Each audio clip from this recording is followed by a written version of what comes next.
Bible గ్రంథంలోని మాటలను మొదటి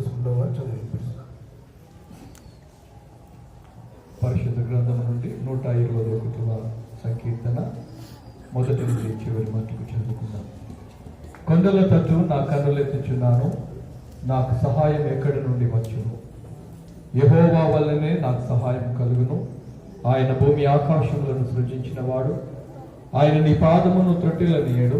నిన్ను కాపాడువాడు కునుకడు. ఇశ్రాయేలును కాపాడువాడు కునుకడు, నిద్రపోడు. యెహోవాయే నిన్ను కాపాడువాడు. నీ కుడి ప్రక్కన యెహోవా నీకు నీడగా ఉండును. పగలు ఎండ దెబ్బైనను నీకు తగలదు, రాత్రి వెన్నెల దెబ్బైనను నీకు తగలదు. ఏ అపాయమును రాకుండా యెహోవా నిన్ను కాపాడును. ఆయన నీ ప్రాణమును కాపాడును. ఇది మొదలుకొని నిరంతరము నీ రాకపోకల యందు యెహోవా నిన్ను కాపాడును. ఈ మట్టుకు ఈ వాక్య భాగం సరే. యేసుక్రీస్తు ప్రభు ఘనమైన నామమునకు, రక్షకుని నామమునకు స్తుతి స్తోత్రములు, ఘనత, మహిమ, ప్రభావములు కలుగునుగాక. మరియు మీకందరికీ స్వాగతము, శుభములు.